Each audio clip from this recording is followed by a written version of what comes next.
State correction officer. I got injured at work. I had surgery, and I developed an opiate addiction after that. You want to speak to me? Go ahead. I developed an opiate addiction after I got injured in a scuffle with an inmate at work. I started taking the opiates as prescribed, and then the next thing I knew, my opiate addiction skyrocketed. I was out of work. I blew out my knee. A lot of people don't realize people don't take opiates to get high. They take them to feel normal. And there is, right now I'm on a medication, so I never go back to it. Suboxone. I work in a jail. I'm back to work now, and I see all these inmates come in that have problems with opiates. And the state doesn't prescribe Suboxone to injuries, or methadone, or take morphine, or the other one. But if I wasn't on Suboxone, I would probably be in jail instead of working, instead of being corrected. And opiate addiction, I think, is the worst thing. It's terrible. My mother caused numerous problems. I go to meetings, man. I try to spread the word about getting people off opiates to get on Suboxone. But my biggest concern is, like I said, I don't think people are taking them to get high. They're taking them to avoid the withdrawals so they can feel normal. It's a terrible thing, and that's pretty much all I got to say.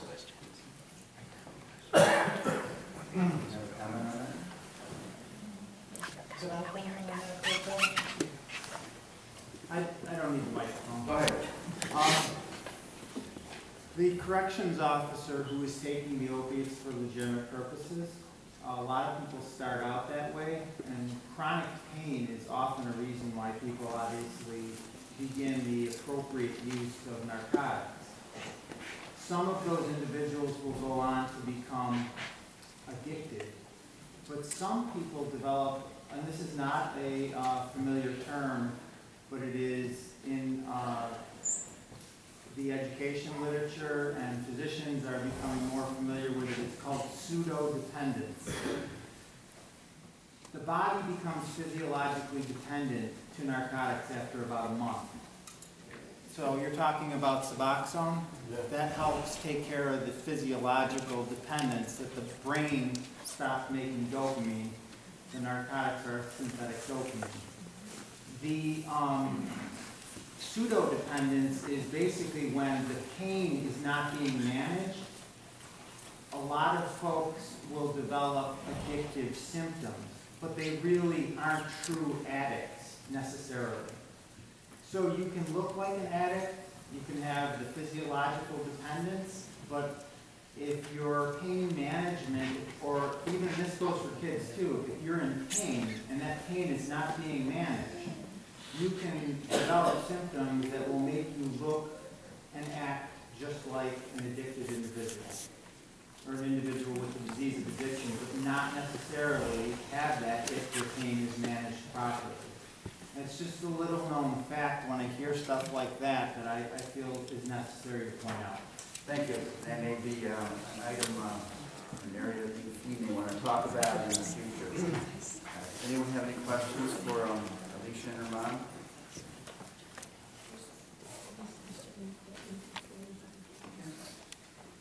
Question for anyone: how would you check the phone if messages are deleted? Can't do it? Yes, you can. Yes, you can. You can. Oh. Like I said, Verizon, if I'm paying the bill, I go on my Verizon, and I do check to see make sure that I'm talking to anybody when she's in bed. It gives you the number, but it doesn't tell you the text, but it'll give you the number and the time of when they're on the phone.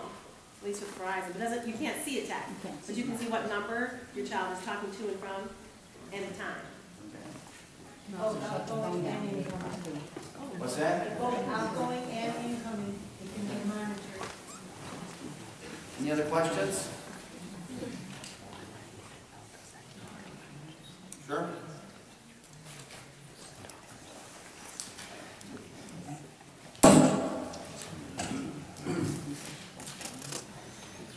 The next item on the agenda tonight is presentation by Trooper Plato and Colin Edwards. Colin Edwards is a social worker at the Iroquois, and so it's my pleasure to present them now.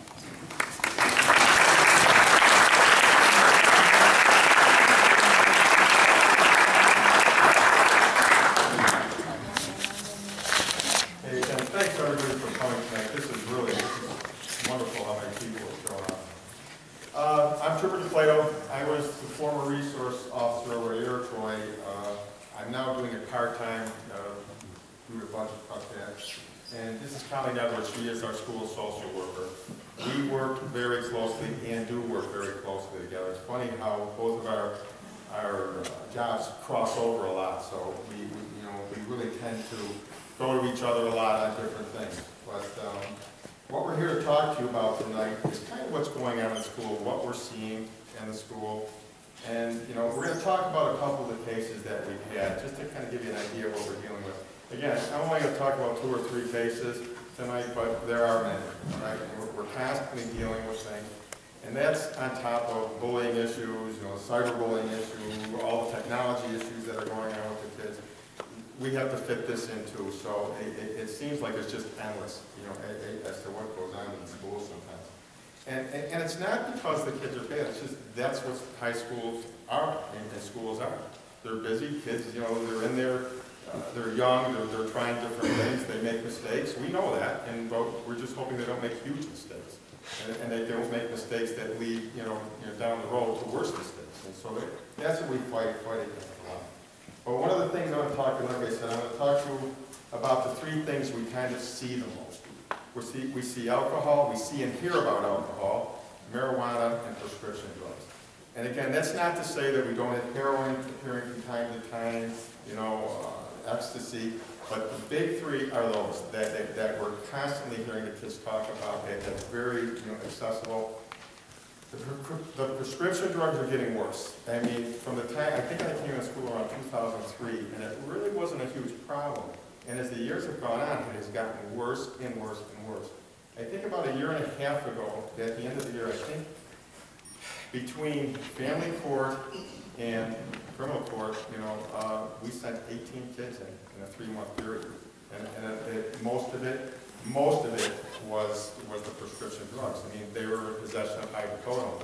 What a lot of our students don't realize also is that just giving a drug is sale. Okay? They don't have to get any money for it, just giving it. And what happened is we'll have kids that will go to a kid's house, say they've been to a dentist and they're prescribed the hydrocodone. They'll give them a prescription and they say, well, can I have this? Yeah, and they'll take it. Well, that's sale. That was their prescription. They've just given it away. And if you do it in school, it's a Class B felony for a controlled substance. I mean, it's really pretty serious. And we have arrested them. We have 0 tolerance on drugs, alcohol, and bullying. I mean, and we do try hard to stick to that. All right? But in the couple cases I'd like to tell you about, we had one was we had 4 freshmen boys. 4 freshman boys. I had a young lady come into the office one day, and my office was near Colleen. She was looking for Colleen, and I said, well, she's at a meeting right now. Is there anything I can help you with? And she said, yeah, it's about that talk. So we go in my office. And she proceeds to tell me about her friends that are taking hydrocodone. They're acting funny. I'm really worried about them. I said, we'll take care of it. Thank you for telling me. I went to the principals, got the boys, got them all down. Sure enough, all of them were in possession of hydrocodone. They all had them in their pocket, okay? Called their parents, got them in. Had the nurse check them out to make sure that they were okay and everything. But they were under the age of 16, so I petitioned them to family court on these charges. The thing is, and it's funny because I told this story at one of our 9th grade orientations, and one of the parents raised their hand and said, oh, geez, should I send my kid to Iroquois? It sounds like a horrible school. I said, well, it's funny you say that because when we tracked where the boys got the pills from, they got them from a boy at Timon who got them from a boy from Canisius. So this is a community problem. It's not only our school, it's all schools. I work very closely with the other SROs throughout Western New York. We're all experiencing the same problem. Some are worse, some... and it's funny, when I talk about those 18 kids that we charge, it seems to go along smooth, but then it'll spike. And it comes out of nowhere, and then we have to deal with it. And that's a problem. Another case we dealt with, we had a young man who stole, I think, 40 hydrocodone from his father. He took the bottle out of the cabinet. He brought him in. Well, by the time we found out about him, he only had 18 left. He had sold them, okay? So we got him in, and we more or less made him tell us who took the you know, who we sold him to, and it wasn't so much, you know, we got arrested, we needed to get the nurse to see him, we needed to contact their parents, and so he did, we were able to do that. But the reason I'm telling you this story is the one thing that surprised us the most is most of the kids that we were calling in were kids we never would have suspected to be doing this. These were kids with great grades, never missed, were never tardy, football players, you name it. We couldn't believe the kids that were coming in. We were shocked almost. And again, it was almost a realization that, you know, this isn't happening, quote, the bad kid. It's truly not. It could happen to any kid in that school. And a lot of it is because of peer pressure. And one of the ninth grade boys told me, he said, Mr. Plater, he goes, when I took the pill, he says, I felt sick. He says, I was going to take these other two home and throw them out. Well, he was possessing them still, okay? But he didn't like it because it made him feel sick. But I said, well, why did you buy it? And he said, well, because everybody else was. He wanted to fit in, all right? And like I said, great kid, great family, you know? So those are some of the things that we're dealing with as far as cases, and I can go on and on. We can keep, like I said, as far as the cases. What we try to do, Kelly and I, we try to get into classes and we tell the kids, if you have a problem, and I ask them, I said, guys, I'm a policeman. I said, but if you have a problem, and you come to me with that problem, whether it be alcohol, drugs, anything, do you think I'm going to arrest you for coming for help? And they looked at me, I said, no, I am not. I'm going to get you help. But if you bring it into the school, that changes everything. Then I have to do something. Because now you've brought it into the school, you're possessing it. But if you need help, we will get you help. And this is kind of the whole thing about tonight is there is hope. There's a lot of people to help. And this is what we're trying to tell families is, you know, at the end you'll be able to meet some of these people, but they are here to help, and they're wonderful. I can't tell you what, like, you know, Kids Escaping Drugs have done for us, you know, the Renaissance House. It's been unbelievable, you know, the help they've given. We finally have a place to send kids and parents, you know, for help.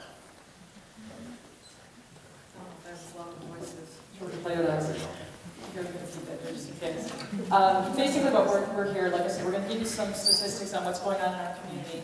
And the bottom line is that kids talk to us. They come and they tell us what's going on with themselves, as well as they come and they report their friends because they're concerned about them. And I know you've heard this 3 times, I'm going to say this one more time, but this is not an Iroquois Central problem. This is a nationwide community problem. Iroquois has just decided to tackle this problem head on, not bury their head in the sand, and we do truly believe that knowledge is power, and that's why we are here, and that's why hopefully all of you are here too. But when Stuart Plato and I sat down and we just thought, well, let's come up with some basic statistics, because we have tons and tons of those stories that Joe was just talking about. We sat down, and in the past 3 years, we've counted that we have had at least 6 drug-related deaths in our community. We've had at least 8 drug-related students or young people who have ended up spending time in jail. We have had countless numbers of students who have been in outpatient rehab, and we have had at least 10 of our students attend Kids Escaping Drugs inpatient. And we actually have 2 of our graduates from Stepping Stones and Renaissance House here with us tonight. I'm not going to introduce them, but they are being successful. They have gone through the program and they've made a conscious decision to remain drug and alcohol free, and that is not easy in today's day and age.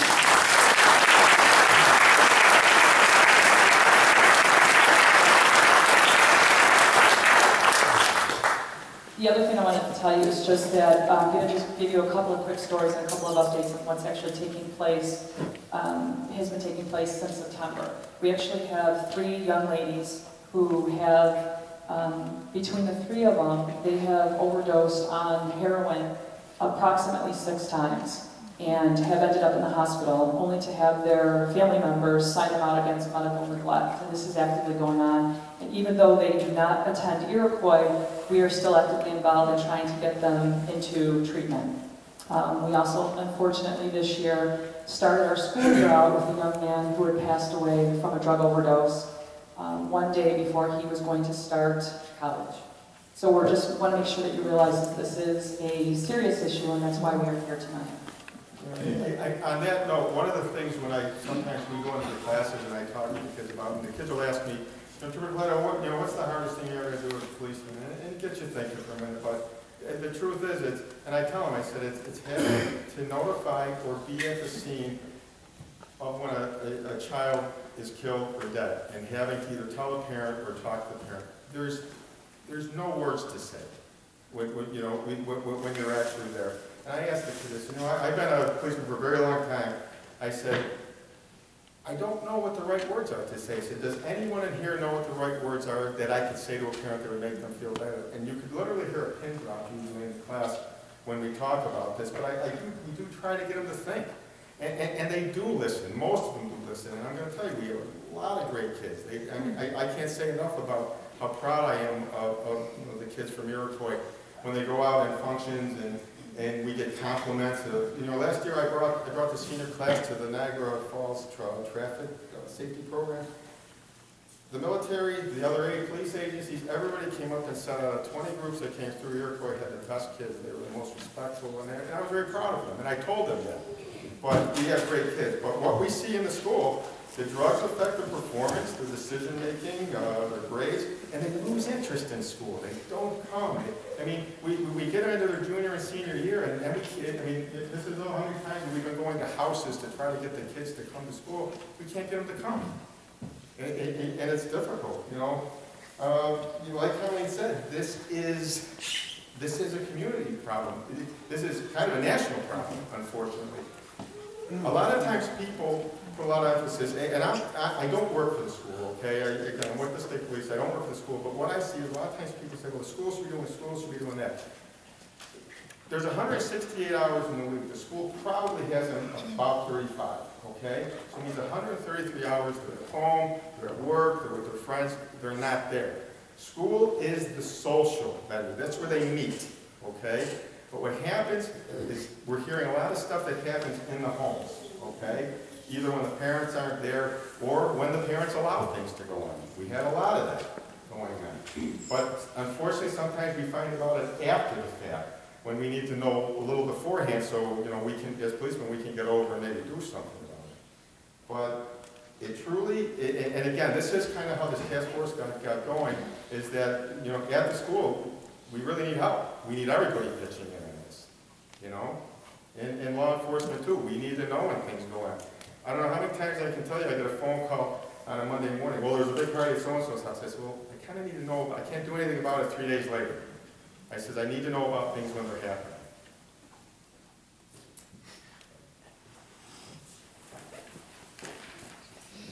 The thing that we wanted to make sure that we offered, and that to us is enough for the gloom and doom, we wanted to offer hope. We wanted to let you know the things that either Iroquois is being proactive with in the events that they are sponsoring, or the things that are going on that they are supporting. One of the things that obviously happened was we began a task force, and you guys are all here tonight. So that, and because of that task force, this town meeting took place where we have our clergy, we have local business people, the staff members of Iroquois, and our hope is to now engage as many family members as we can to be a part of our task force at this point. We also, Iroquois instituted a mandatory drug and alcohol information night that takes place and is a requirement for all parents who have kids who are coming in for freshman year, and that started 2 years ago. In addition to that, our students have also gotten involved. We had a group of students attend a summit at Kids Escaping Drugs about 2, maybe 3 years ago, and came back with the idea to start a club at our school called Kids Escaping Drugs Club. We're not very creative, that was the best we could come up with, but we do have this club. We're working on the name. And basically what this club has done, besides the fact that it has grown from 10 members to now we have 60 active members who are involved, and those are all kids who have made a conscious decision to remain drug and alcohol free. And the 2 pieces to their mission for this club, one is that they try to get to talk to younger kids. They try to get into the middle school, they try to answer questions, candid questions about what high school is like, does everybody smoke pot, those kinds of things. And we actually have a presentation that the kids are doing tomorrow in the middle school for the 6th, 7th, and 8th graders as a part of Red Ribbon Week. I wasn't sure if I was going to be able to say that. And the second piece to their mission is that they provide and create drug and alcohol-free events for our students. And they've ranged we probably in the past 2 years, we probably have had about a dozen events, ranging from bonfires to ice skating, bowling. We actually just, we had a movie night in our courtyard. We just hosted a tailgating party prior to our homecoming event that resulted in about 250 people being there. It was very well attended. We also get involved with supporting other events that are going on. The kids were involved with Tom Petrie's at Tops in East Aurora. He held an event called Don't Gamble with Prom, and our kids were involved with that. And we also support the Grayson Community Church's drug and alcohol-free events that they do.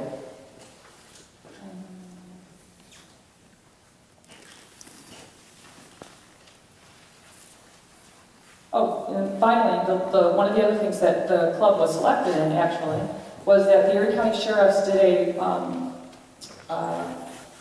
campaign where their idea was that parents who host lose the most, and they actually selected our kids from Kids Escaping Drugs to be in the photo shoot. So you only get to see the backs of their heads, but some of you may have seen these on posters or on billboards, so they were really honored and excited to be involved with that.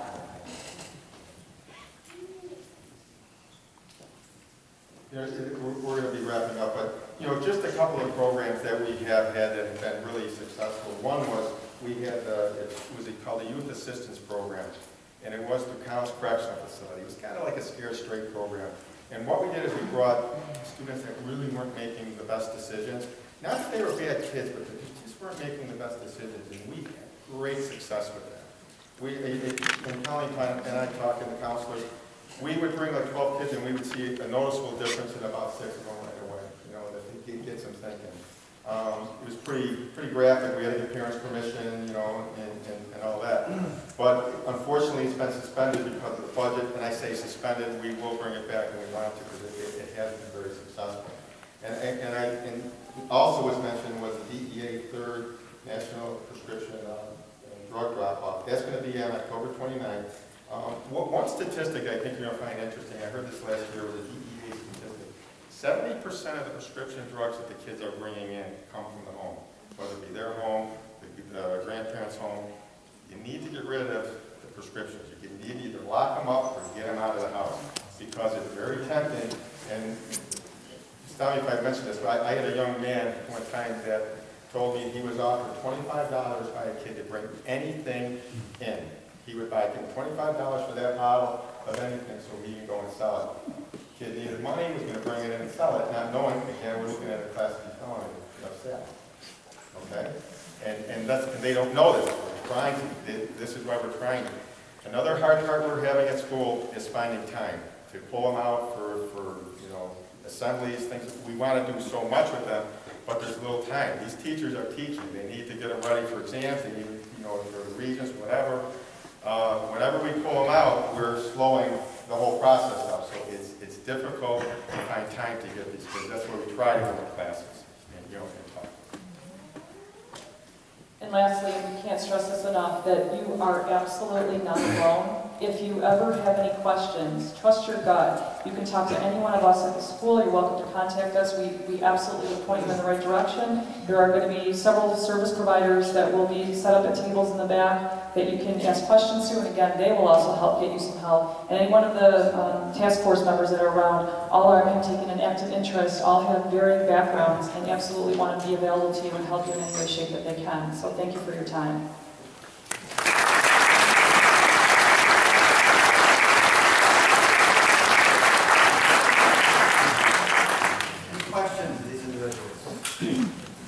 Yes, sir. A couple questions, a couple comments. A lot of times, me as a parent, and I have a senior and a student that's a sophomore, a lot of times we don't find out what's going on in the school system until, like Trooper Plato says, there's a spike, and then we get called in and we find out there's this problem. Do we feel it's getting any better? Do we feel it's getting any worse? Is this part of trying to make it better? Is it? Again, it's, sometimes we get, right now we're getting a lot of bullying. Bullying's been in the news, so we're dealing with a lot of that. It's truly hard to say. Sometimes we go in, we think, oh, it's been great, it's been quiet, and then all of a sudden we get whacked for the next 2 weeks with stuff. When we bring the drug dogs in, sometimes we have a little spike out in the parking lots, unfortunately. But we do it to keep them on their toes. I don't know, you can't bring it anywhere, we don't want you doing it, but you're not bringing it in your school. So is there a time? No, it's really random. Well, you asked whether or not it was getting better, and I do tend to try to think a little bit more on the positives, and hopefully that I do think so, because we are raising awareness, and because we have had so many students that have made a conscious decision about remaining drug and alcohol free. And the one message that our kids give is that you can still have friends, you can still be popular, the only difference is that you're attending drug and alcohol free events, and the difference is that now you get to remember the next day. And our kids really, I mean, I'm talking again, we've got our, whether it's drama club, whether it's football, we've got numerous kids that are in there. So I do think it's making a difference, just raising awareness and trying to give the kids alternatives to just the drug and alcohol parties. And I do agree. I think the education piece is helping. We're kind of getting it out there. A lot of our former students that have passed away, a lot of the kids knew the families, and it's hitting pretty close to home to them too. So I'm not saying that's helping, but it's bringing everything to light. And we're trying not to hide things. We're trying to keep it on the table. A couple more comments, if I could. I think it was Alicia brought up a good comment that really kind of hit home with me is kids will go to events, and it's great that we have these events that they can go to, but parents, you got to stay involved, because they'll go to events sober and they'll go somewhere else afterwards. They'll tell you they're going to Johnny's house, Mary's house, and they're out there. I mean, I can't stress enough, you got to talk to your kids. You got to stay communicated with them. I agree. They can't do it, the school system can't do it, town of Elma can't do it. The parents have to do it, and they got to find ways to do it. I talk to my kids all the time, and they're not immune from this. This could happen at any point, but they tell me so many things that go on in the school system related to drugs. And it's only because I try to keep that communication open. You really got to do that. Can't stress it enough. Yes, ma'am. You talked about a program tomorrow at the 6th, 7th, and 8th grades. What kind of programs are those? Like, are there any like scare programs to get these kids to not even begin to start, or like what are we doing there? I know there's a lot going on with 9th grade and up, but. And that is one of our goals too of this task force, is that we are trying to get into the younger grades. I know we've contacted kids escaping drugs about getting into our elementary schools to start talking about making good decisions. So we are aware. I mean, we have had probably our youngest in our district was 3rd grader who had an older sister who was smoking pot. So nobody is immune to this problem. But back to your question about the 6th, 7th, and 8th graders, it sounds like it's just an event. What they did is they had students submit questions to our Kids Escaping Drugs Club, a stack like this and I just read through a few of them. What to expect in high school. Is everybody smoking pot? How do we avoid that? Just a lot of different questions. And so our hope is that with the kids getting to talk to kids, they're going to listen a lot more to them than sometimes they do to us. And that's what we try to do, especially in the middle school. Is we will try to bring our seniors in, and we just don't pick our, super seniors. We try to get the, regular kids to go in and talk to the young ones, and let them know that, see, for some reason, middle school thinks that when you get into high school, they're going to push drugs, they're going to push alcohol on you, and we have to bring the upperclassmen to tell them that it is your decision. We'll bring athletes in, kids from the music department, they'll say, no, I choose to do this instead. And we're telling you about these problems, but I'm telling you, we have a lot of great kids that don't touch it. Don't touch it. A lot. Anyone else with a question or a comment? Yes, sir. In regards to tracking your kids, is it legal to use a GPS system without their consent? Absolutely it is. Your responsibility. How can you get a system? Because kids aren't going to tell you where they're going. Well, where can you get a GPS system? Is it financially feasible to do it? There's a website called landairc.com. Landairc? Yes, and they sell the GPS units right there. Because I know AAA does it, and if you give your consent, they can find anybody anywhere based on a GPS system, but they have to have your consent to do it.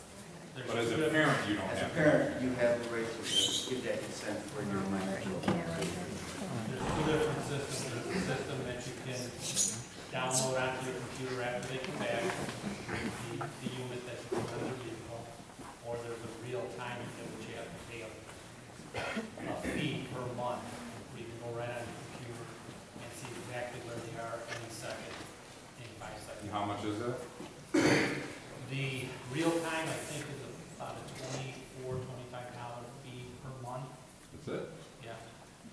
unit itself costs approximately $300.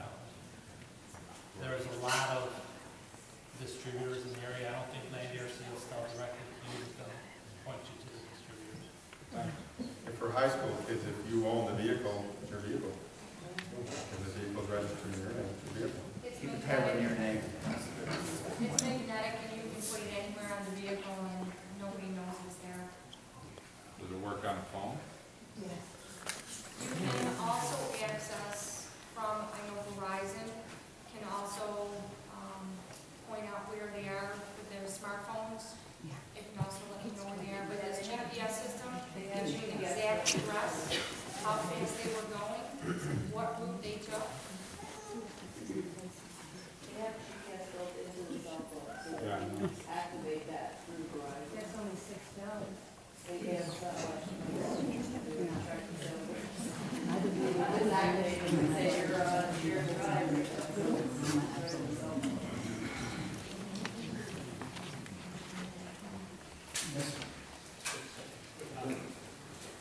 My name is Dave Pollock. I'm running, my friends around, I'm running for town board. I don't want, this isn't a political ad, but there's a gentleman here tonight who's a client of mine.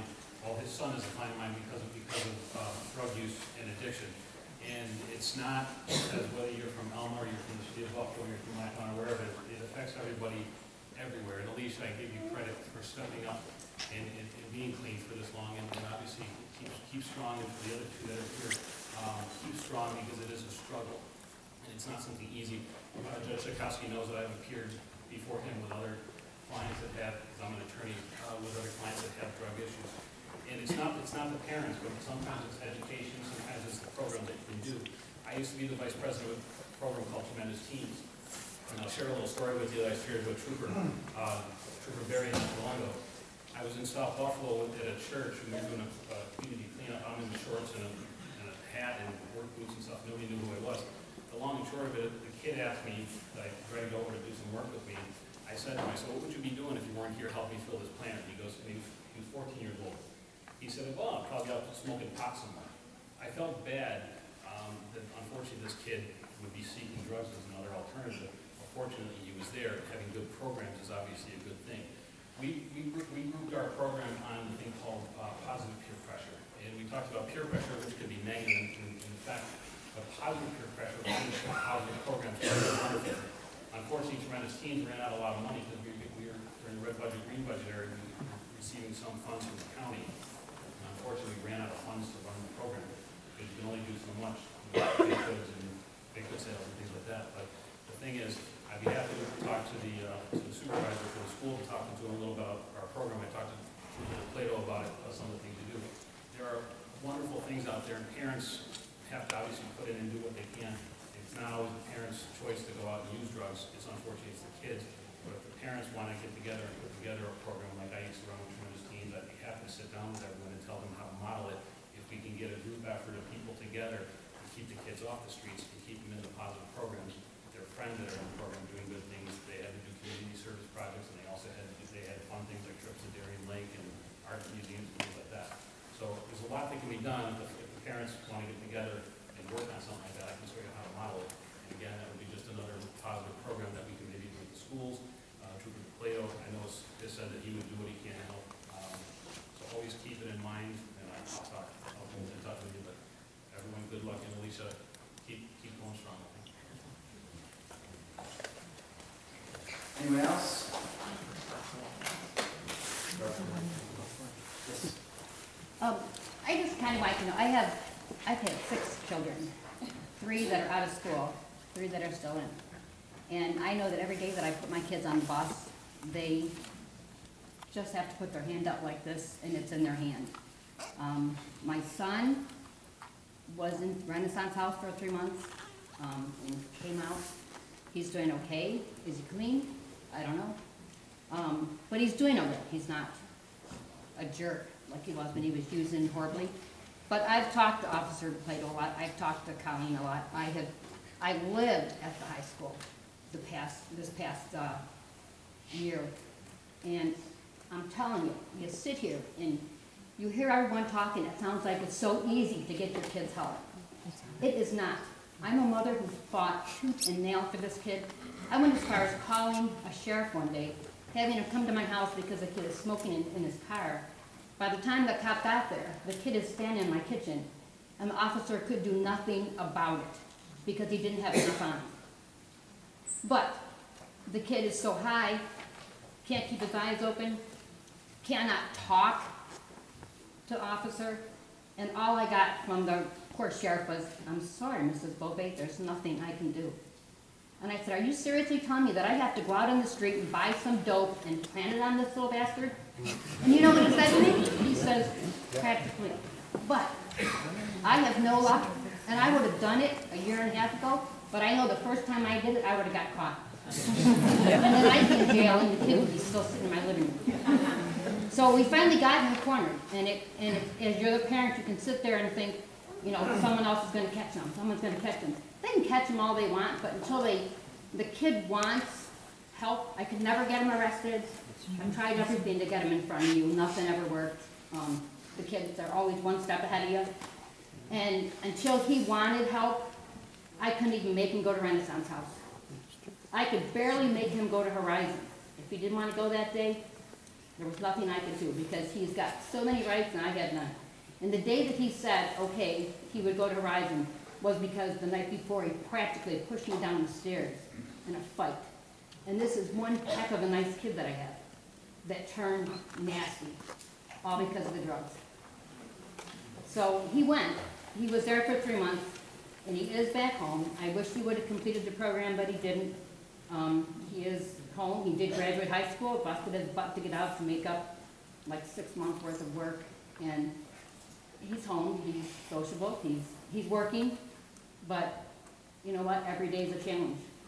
So don't ever think for 1 minute that Officer DePlato can put this kid someplace because he can't until the kid says, until you can get the kid in front of the judge, or until the kid says, I need help. You as a parent are so lost and helpless. It was the worst year and a half of my life. The worst. And I get a kick out of you because you want to track your kids. You can track them all you want. Until they want help, there's nothing. I feel bad because there's nothing you can do. Nothing. It's horrible. I would even call the cops and say, that kid's going to do this at school, and they still couldn't catch him because the kids are smarter. And on the day when I found out that he was going to school to be middleman to give an 8th grader drugs was the day that we had the argument and he almost pushed me down the stairs. But when I took his iPod and his phone from him that day and read on the iPod and the phone, that's what said, there's no way. He is not going to give this to an 8th grader. So, yeah, so good luck. I mean, it's a hard battle, but it might take you years, but don't ever stop going after him. There's no magic wand that we can wave over the situation, but it requires constant perseverance, dedication. Yeah, there's stuff that's going to get by all of us. You just got to keep on trying. And you know what was said before by Colleen is true for Trooper DePlato and myself. I do sit up there a few nights a month, but at any point, we're willing to work with you, talk with you, call any of us, try to give you ideas. If you have questions about how the system works in any particular type of situation, we can give you ideas as to that. And if something does happen and the legal process is in motion, there are ways that we can work with parents in ways with the focus only on what's in the best interest of the child, if the child is somebody who can be saved. Sometimes when cases get in front of me or other judges, it almost seems like it's too late, and the only thing we can do is use the hammer. But that's not always the case. And early perseverance on the issues, watching your kids, that's the most important thing. And all of us are, we'll give our names at the end, we're all willing to talk with you and do what we can. The understanding that there's no magic solution, but we're willing to help. Any other questions or comments? Yes. On the radio this morning, there was an interview and it talked about deals going on in local church parking lot. And that's the first I heard about that. Where was it? That was me, and that was true. There is, and I actually have already made that, or put that out there so that people could start looking into that. We have one of our active users shared with me that we have drug dealers coming from the city and holding the transactions for the drug deals in the church parking lots. So do you have to do this with caught, or just know what's happening? I don't know the answer to that, and I guess the reason for making sure that that was out there is that, and in fact, I had one of our administrative assistants come up to me after I had given that interview, and she said, oh my gosh, I saw kids at the gazebo and they had hoods on. She said, I should have called 911. I guess that's what we want to start happening, is we want people to be aware of what's going on so that people can be proactive, because these things are happening. And to hold all this information isn't doing anybody any good. That's why we're trying to get the word out as to what's going on in our community. Anything else? Yes, sir. Yeah, I was just curious, when they bring the dogs in, are they capable of like picking up prescription pills and everything? No. Okay. There's work trying to get them put an additive in that, but then that will affect probably drugs, so it's pretty difficult. No, we can't. The only thing we do at school, and it is hard, and there are things that are missed, but if we even hear about it, the principals have the authority then to search the student, their locker, and the car, okay? Where I need probable cause, I need to have, a reason to smell marijuana, to see something. Principals don't. All they have to do is hear on it, and we're pretty successful on that. But like I said, we do miss it. A lot of the pills, the problem around with the pills is the kids will bring them in the morning, they'll sell the pill, the kid will take it. It's gone. Even though we know they're high and we get them in, I can't arrest them on anything. I have to have possession. I have to have something to arrest them on. What about like consequences within school? I know you said you can't get arrested, but is there consequences? Oh, absolutely. in school? Absolutely, there's consequences in the school. Usually the principal can suspend up to 5 days, and then it usually will go to a superintendent's hearing if he can, go beyond it. Is that for possession or for being under the influence? Being under the influence. Oh, good. Okay? That we can work on through the school. And a lot of times, that's what we do. And what you need to know is a lot of times when we do take action against students, you won't hear about that. It's just like we will not talk about what happens with your kids to somebody. We're not, tell you what we're doing to other people's kids, okay? So that's kind of a silent thing that goes on, but no, it is going on. And then do they get offered services to try to help them if they're ready? One of the stipulations that we've tried to build into that, and I usually am the one who advocates for that, is that we actually, as a part of their sentence, they can reduce it if they're willing to go and get an assessment at like kids escaping drugs. And of course they take that plea deal, and again, sometimes that catapults them forward because they give the assessment as to what direction they should go in from a drug and alcohol standpoint. And it's kind of a difficult thing too, because if you're going to suspend the kids for 10 weeks, these are kids that aren't usually making good decisions, their grades aren't that good. Now you're going to take them out of school for 10 weeks. We try to reduce it to 5, there's things we try, but you're still taking them out. It's tough. Yes, sir. Yeah. The only comment I wanted to make was that, if your child is using, if they're an addict, you need to be very careful, because the more you, or the better you get at figuring out what they're doing, the better they get at deceiving you. People talk about GPSs and cell phones and tracking. Before you go spending a lot of money on that stuff, a cell phone is circumvented by turning it off or leaving it with a friend and using their cell phone, and they can go where they want. The same thing with the GPS, okay? You put one in your car, and they learn about it, and they'll drive to a friend's house, they'll leave it there, or they'll tell you where they're going, they'll leave it there, and they'll jump in a car with somebody else. So, that kind of stuff is good, and it's nice to have, but you have to think about the expense before you use it, because they find great ways of circumventing whatever you're trying to do, when they're usually a step ahead of you every single step of the way. Yes, ma'am. I want to know if there's anything for parents that could help them know their rights. Just to help support them in what they're doing. Is there any kind of program that I think that's a good idea, for a future meeting.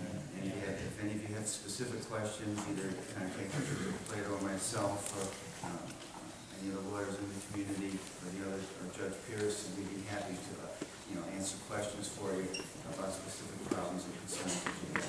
I learned this, I'm retired, and I was a guidance counselor in the high school. I found it, a long time ago, I found that the problem was just as much with parents as kids, because the kids, they knew what they were doing, the parents wanted help. They wanted to know what to do, and they would say, not my son, or no, he wouldn't do that. And surprise, surprise, good kids, like you were saying, good plays, good on the football field, and they are guilty of. And the parents, I found, needed more help sometimes than the kids, and they wanted. So I wondered now, in this day and age, is there any help just for them? I know that there's an organization called Billy, and it's Because I Love You, and then actually there's one, the closest place is Lancaster, and I know Jessica maybe will speak more to that, but it's actually kind of a tough love program for parents who go, and it's a group of parents who kind of call a spade, and they kind of put the parent on the spot, kind of challenge them to believe what's going on around them, so that does take place. But I will say again, raising awareness, we have more and more parents contacting us, asking us questions, asking us for resources, or just, can I run this by you? What do you think? And then we just, we deal with your kids. We know what they're thinking. We know what's going on. So we do then try to give that assistance. We have more and more parents that are reaching out to us. They really are. Ma'am, do you have a question? I just have a comment regarding the resources available at our school district.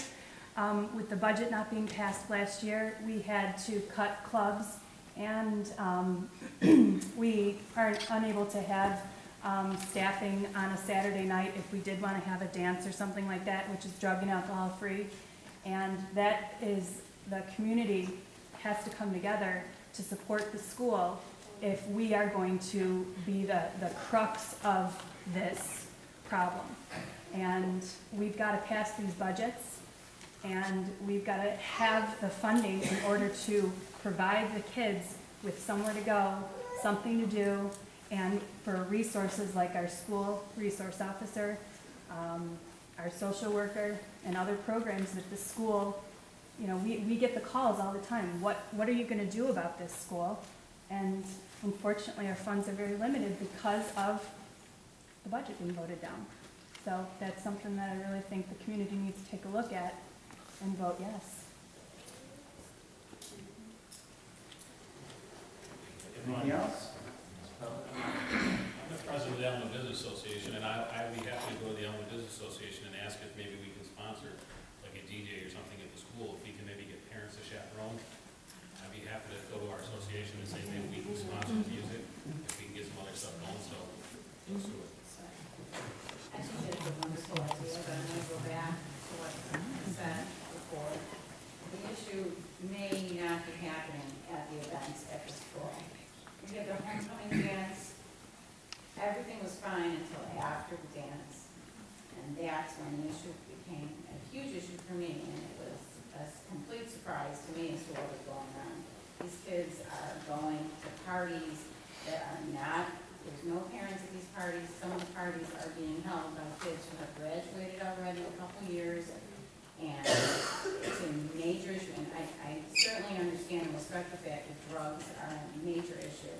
But alcohol is a huge issue for these kids. These kids are doing this every weekend as if it's not a big deal. They talk about it, they know their friends are doing it, they're concerned about it, and they have places to go seemingly every weekend where this can go on. And whether that's the first step, I don't know, but the issue is that they're leaving the dances perfectly sober because they know better, and then they're going out and getting to places that the parents are not there, or maybe, hopefully, I really want to believe the parents are not there, because if the parents are there, I have a bigger issue. So you had mentioned before about knowing about the parties. I mean, what can we do as parents? It's kind of after the fact. If you know about a party going on before it's happening, you can contact state police in Clarence or Boston. You can contact your county sheriff's department. You Once it's logged, we will check it. It has to be checked. The patrols will shoot by the house, they will stop in, they will see what's going on. If a parent is found hosting a party or allowing it to go on, they will be arrested, okay? The underage drinking issue, again, it's not, here's kind of a crazy thing. In a dance, if I have a kid that comes in and he's intoxicated, and I get another kid come in and he's got a can of beer, guess who I can arrest? The kid with a can of beer, because he's in possession. And I kind of had an argument, but debates with the DA's office, I said, isn't consumption possession? And I got yes, no. They don't know. They really, so if you really want to arrest them, you can arrest them, but it might not hold up in court. And I said, well, then I'm not going to probably arrest them, you know? So that's an issue we have as to how the laws work. And I can't compel them to take a breathalyzer, although at the school, if we suspect, we do have an alka sensor there, if we suspect that they've been drinking, we will ask them to take them. We can't compel them to take them. If they refuse, we will call a parent and get the parent on to take the student out. And you're right, we know there's things going on afterwards. We're not hearing about it until Monday, Tuesday, when things are bad. Colleen and Joe always generate the most questions in the programs that we put on. And we're going to be here a while, but I want to move on, if I could, the next part of the program. Is our video ready?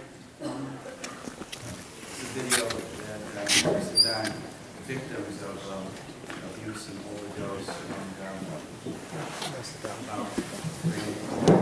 like I said, now here, after the video is over, then mother will speak about it.